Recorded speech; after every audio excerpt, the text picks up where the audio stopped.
Hey everybody, Karen from Ask the Spirit Guides. I hope you're doing well today. So we are exploring the term spiritual awakening. I don't actually, this isn't spiritual awakening is not something, it's not language that I have used my entire life. I've used spirituality, but spiritual awakening is something probably newer for me in the last year or two of just that term. And we put a post out to the community on the channel and asked if you guys had questions about spiritual awakening. So I thought let's dive into this a little bit and see. We're going to ask the lead team collective using the dowsing rods what that is really all about. All right, is it a thing? What is it? What does it really mean? All right. So I've got a little paragraph for you to read, and then we've got, how many questions do we have today? So we've got about 20 questions from the community. So I'm sure we had more, but we condensed them down, and there's probably repeats and that sort of thing. So thank you for anybody who leaves questions, because anytime, sometimes I ask Mabel AI, my AI, to run questions for me. But when you guys ask the questions, they're way more interesting. They just are. So really, really appreciate the community here when we put those posts out to leave questions when you have them. All right, so I'm going to read a little bit and then we'll do our prayer to ask the lead team if they'll answer, and they will, the questions for us today on spiritual awakening. Okay, all right. Spiritual awakening is often defined as the process of realizing that you are more than your ego, habits, roles, beliefs, and fears. So it's that process of realizing. And even just like, I think when things happen to you, is realizing things are bigger in our lives than just what's happening or you making a mistake, or things are happening for a good reason. That type of thing for me would be a spiritual awakening as well, if you can remember those things. It is a shift in awareness where you begin to live with a deeper sense of purpose and a clear understanding of your true self, often leading to a feeling of being interconnected with others and the world around you. And I think as we go through this, you can think of a spiritual awakening for individuals, but you can also think of a spiritual awakening for collective communities. Right now, we all know there's been some really huge changes taking place in the United States. That's about all I'll say.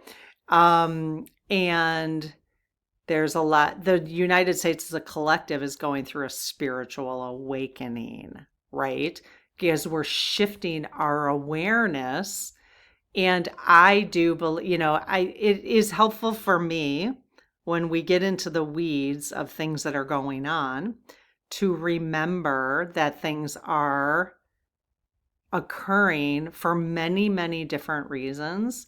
And typically, I would say, for the most part, I would say probably 100%, but everything's gray for me, that things are moving in the direction they need to move, even though sometimes things look horrific, right?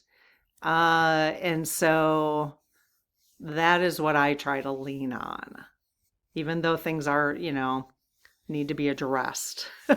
Anyways, we could have a totally different conversation about that. We're not going to do that today. All right, so let's ask the spirit.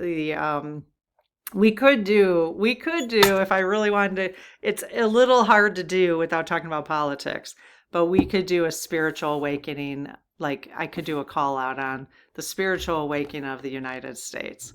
That might be interesting. But how do we do that? I guess I'll have to do that without getting into politics too much.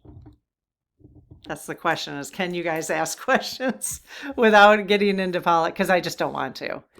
I'll just make a note. Spiritual awakening of the U.S. in 2026. I'm just curious. We'll see. All right. I close my aura to all but my higher self, the God consciousness, my guides, guardians, the lead team collective, and only those of the highest and purest light. and ask Archangel Michael to please protect my channel, your channel, our community, the Lead Team Collective, so it is all of the highest and purest light. Amen. I've already done a couple videos today, so been chatting with the Lead Team. Hey, Lead Team. So we have some questions here on spiritual awakening we would love to get your responses on. Thank you. And thank you for all of your guidance and support of our community. We really appreciate it. Yes, they're saying yes. Okay. All right. So first we want to know of how I described spiritual awakening is, I'm going to ask you some specific questions about that, but is that, okay, let me think about this. Because language is a human thing. They use vibration. Is that correct? Yes, so things are more energetic. But would you say that the way that we described spiritual awakening is being accurate? Yes. Is spiritual awakening often viewed as a vital part of soul evolution? Yes. So, do we all have an intention to have some spiritual awakening when we come to Earth? Oh, no. Okay. So, there are some souls that come to Earth and never expect to have a spiritual awakening. Is that true? Yes. All right. Does it involve moving? Does the spiritual awakening involve moving past established roles and beliefs to live from a deeper sense of awareness and purpose? Yes. So think about that, you guys. Moving past established roles and beliefs. And our family ones, man, can they hang on? Can they hang on even after our family members have transitioned? We can still hang on to those, you know? Yes, they're like, yes. Does the process of spiritual awakening often require owning up to the ego dominated shadow side? Yes. To rise above selfishness for the greater good? Because that's kind of two questions. No, they're saying no on that part. So it does require looking at the shadow side of our ego dominated shadow side. Yes. But does it have anything to do with selfishness? No. So they're saying, so is there any such thing as spiritual beings having a human experience? Is it a negative for us to be selfish with our experience? No. Okay. So if we choose, is that because, is it best that we just allow everybody to have the experience that they plan to have here? Yes. And can we interfere with their experience? Yes. If we do things that we think are for the greater good? Yes. And is it really not for the greater good? I don't know if that makes sense. Yes. Okay. So for instance, if there is a homeless person having a homeless life experience, did they choose that life experience before they came here? Yes. And we can support them if that is in our, if we're called to, like if we feel a nudge to support them, then we should follow that nudge, correct?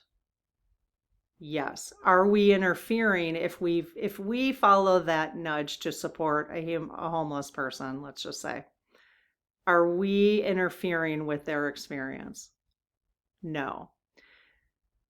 If we do something out of guilt, let's say, or we don't want to be selfish, or we do something just because we feel like we're supposed to, are we interfering with the greater, are we interfering then with experiences? Yes. Okay. So is it safe to say that we should follow our nudges? Yes. But if we don't feel a nudge, are we being selfish? No. Okay. Well, good. Good. Okay. I don't know if that makes sense. It made sense to me. As spiritual awareness expands, do individuals often find that all humans are truly connected to each other and the earth? Yes. And I'm finding the more aware I am, the more I understand that everybody has a role to play and that those roles are okay, even if they're different than the role I want to play, right? Yes. So, don't torture, not torture. And so I don't torture myself if somebody, and yeah, I feel compassion, but you could look at a homeless person and say, wow, thank you for coming and having that experience. I hope you're getting out of it what you want to get out of it, you know, or thank you for having that experience to show me that I don't want to have that experience right now. They just keep saying yes.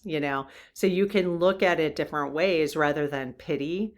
It's like understand that they are here to have that experience. And so thank them for having that experience because it's making us richer overall, I think. Yeah, so they're saying yes. All right.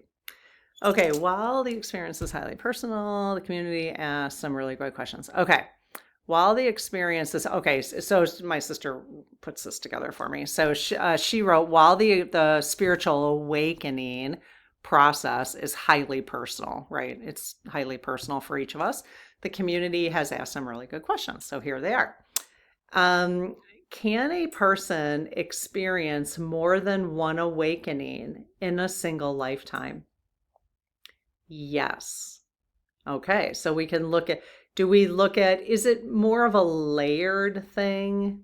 Is our spiritual awakening are we just awakening in layers most of the time? Yes. Versus like one spiritual awakening, two spiritual awakenings. Do we have, is it, I guess, I mean, you can look at it either way, but is it more accurate energetically to look at spiritual awakening as layers rather than the number of spiritual awakenings? Would that be more accurate energetically? Yes. Okay.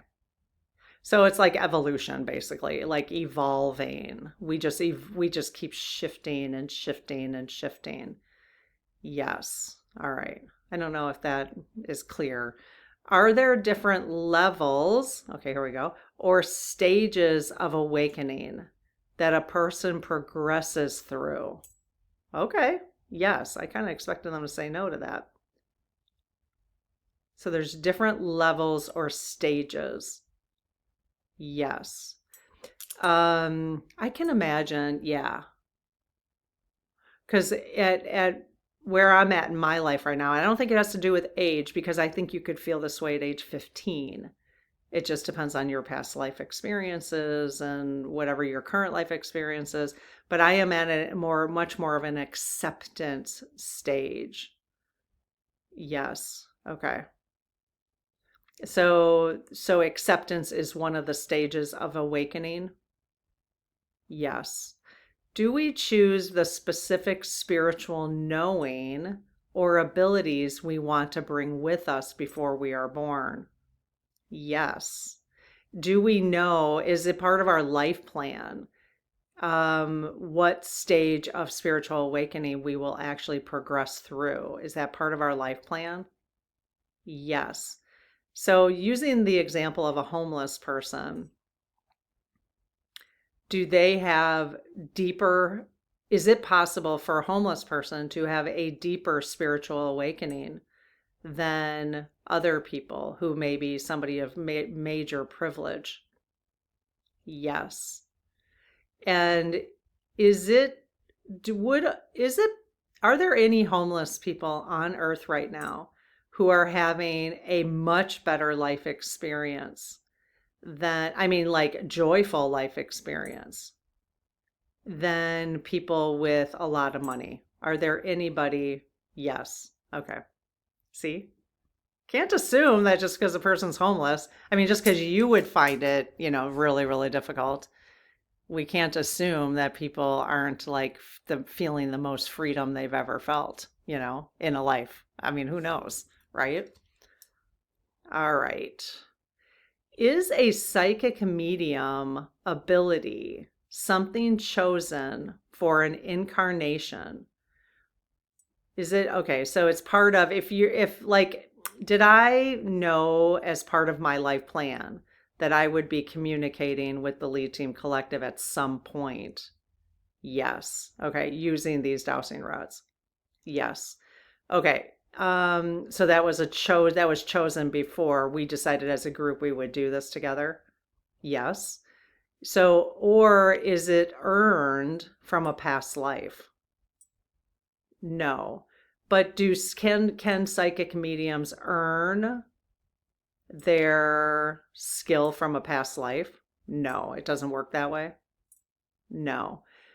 And I think I know what this means. If I were a psychic medium in another life,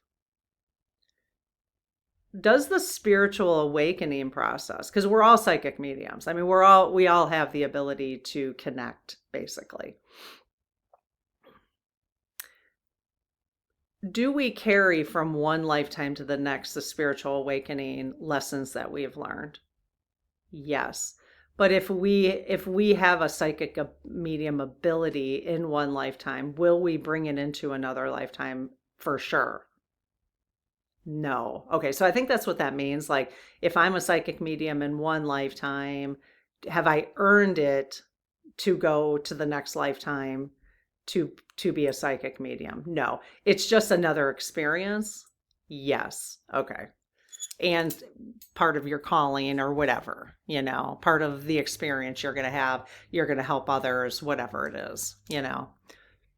Is it possible for a child to remember picking their parents prior to arriving on Earth? Yes, I love that. I love that. Is a dark night of the soul a mandatory requirement during an awakening? Yes. Well, that's just a drag. Is that, I mean, why? When we move into the 5D, are we still going to have Dark Night of the Soul? No. Okay. Is it because it's an ego? I've had a couple of those, and I call them I've called them ego flattening experiences. Yes. Is it required the Dark Night because of the ego? Yes. I mean, it just flattens your ego. You're like, okay, I am not who I thought I was. Yes. Okay. Are repeating numbers, such as those seen on a clock, which maybe some of you might have wondered. I know if you've been in the community for a while, that clock is broken and it's been set at 333, 333. It's kind of my number with my mama, who's passed. So, transitioned. So yeah, once it broke, I just decided I like the clock, but I just decided to set it. But that's why we have this other clock in the room so that we actually know what time it is. All right. Okay, sorry. So are repeating numbers such as those seen on a clock, that's what made me think of that clock, a confirmed sign of being spiritually awake? Wow, wow. Yes. Yeah, it's interesting. I can't think of when I started realizing it is not, I did not see repeat numbers my entire life. Or I don't know when it was that I started realizing. Definitely in 2013 when my mom passed, I saw 333 constantly. And I wasn't looking for it, it just was there. So Has my mom talked with me through the number 333? Yes. I mean, just when I was driving, we had her memorial or celebration of life a year. She died on July 4th, which was her favorite holiday, by the way. Um, and we had it on July 4th of 2014. So while I was driving there, which I wouldn't recommend, honestly, a year later, I was still bawling the entire time. And it's like, ugh. Anyways, I just assume not go to them at all. Um, and I like, yeah, out of everybody, I think I bawled the most, or I just couldn't even stand up and talk. I couldn't do anything. Anyways, while I was driving there, I just kept seeing like even like the mile marker. I happened to just glance over and it was 333. I happened to see an exit that was 333. I mean, I just kept seeing, it was amazing. I was like, "Oh, mom, hi." So, still cried though. I mean, it's like even though I know that, it's still just because she wasn't here, didn't feel like she was here anyways, doing the stuff we used to do. Just our relationship is just different now. Okay, so the repeating numbers, that's cool. So can you think, when did you start, have you always saw repeating numbers? Let us know in the comments. When did you start seeing repeating numbers, or have you? Or did you even realize that up until today? Or have you always known it, repeating numbers was a thing? Or maybe you learned it at some point, and then you started paying attention. I don't know. If a person does not have a spiritual awakening before the age of 21, have they missed their chance? Oh, wow. No, because remember, a spiritual awakening is done in layers. It's just evolution. Yes. Okay. Is Earth the only planet in the universe that is currently having to spiritually awake? See, you guys, your questions are amazing. No. So there are other planets who they go through spiritual awakening? Yes. Do they have egos on any other planets? Oh, wow. Yes. Hadn't asked that before. Okay. Did human beings begin their existence on this planet in a spiritually asleep state? Yes. Yes. And that's why we call it an awakening? Yes. Would we be able to spiritually awake if we didn't learn from each other and our experiences? No, unless we had a direct spiritual. Yes. Is that have near-death experiences increased over in the 20th century? Yes. Did they increase because we were meant to start learning more about this? Yes. To start recognizing who we are? Yes. Did the collective realize that we needed to do that for those on Earth? Otherwise, it was hard for us to get out of our spiritual slumber. Yes? Okay, that's interesting. So that's why near-death experiences occur? Yes, and those souls who take on a near-death experience, they know they're going to do that prior. Yes, okay. As part of their life plan. Is the concept of karma practiced anywhere else in the universe except on Earth? Yes, it is. Okay. Can a soul carry unforgiveness? Oh, wow. Into the other side and lose their peace there? Wow, no. Is that because we are pure love on the other side? Yes. Yay. And we can do that here. We can try. Does the other side, in quotes, understand when suffering was too cruel for a person to achieve forgiveness? Yes. So the other side understands that. Absolutely. Awesome. I think that's important. I think that's important for some people to hear. Because you know what? Sometimes people are just too cruel, you know? And So basically, we are not held, in quotes, accountable for not forgiving somebody for their cruelness. Yes. So we're not held. They're agreeing that we are not held accountable for that. Yes. And that's low vibrational energy, that, that cruelness, they're saying yes. Is a soul resent, I like that, resent back. I hadn't really thought about that, to earth repeatedly until total forgiveness is achieved here? No. So being resent, coming back to earth. Okay, well, I got to break this down a little bit. Are souls ever resent back to earth? No. Okay. So souls choose to come back to earth only. Yes. All right. If a soul did not want to come back to earth, would they be sent here anyways? No. Same goes to hell. I don't believe in hell anyways. Is there a hell? Oh my gosh, we should do a session on hell, you guys. They're saying yes. Okay. Okay. That's interesting. Is hell is hell what we think as humans, as being depicted as what we believe it is? No. Okay, let's do one on hell. I don't think, like, not in an evil way, but just like, I got to write that topic down. Hell. I'm just curious. I'm curious about it. I think it's, I think we fabricated. All right. So souls being okay, so we were breaking this down. Is a soul resent back to earth? Okay. So do souls come back to earth specifically to work on forgiveness? Is that something they would specifically come back for? Yes. Okay.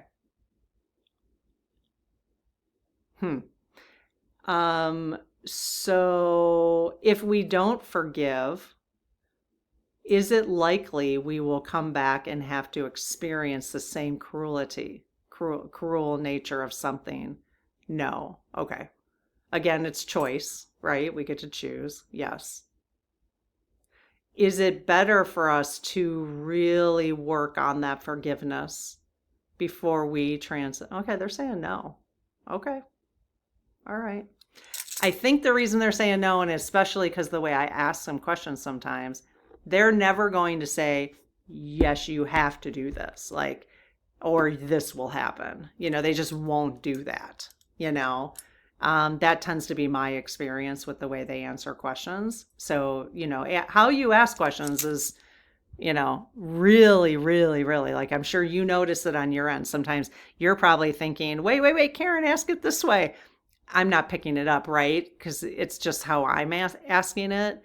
I'm sure that happens all the time with you guys, So, but yeah, I'm getting huge tingles all over my body.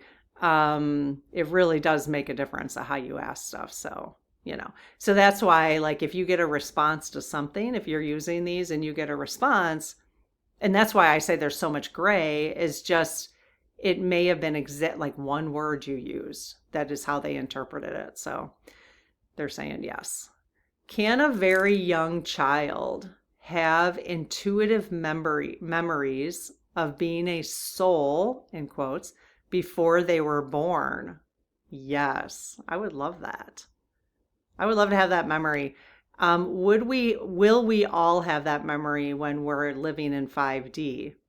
Yes, because then we won't need spiritual awakenings anymore. No. Do parents who don't believe in reincarnation often shut down a child's early intuition? Yes. Yes. Or don't even believe in spirituality? Yes. Does owning up to one's shadow side lead to a higher percentage of awakening? Yes. So is doing shadow work something you would recommend as being helpful to us? Yes. In the spirit circle, I did a month of shadow work. So if you want to come in, you can always do it. It's timeless. So yes. All right. It really helped me too, I have to say. You can just get a journal too. A journal, there's shadow work journals that you can do. Is the current percentage of awakened people in the world higher today than it was in previous decades? Yes. Very cool. Very cool. Are we waking up at a more increased pace right now in 2025, 2026? Yes. Is that one of the reasons why? Is that why some of the stuff is going on in the world to increase the spiritual awakenings? Yes. Okay. Is that because that's the way that Earth is moving and our experiences on Earth are moving to be living in a more spiritually awake state? Yes. Does that mean a religious awakening, like people moving into religion? No. Okay.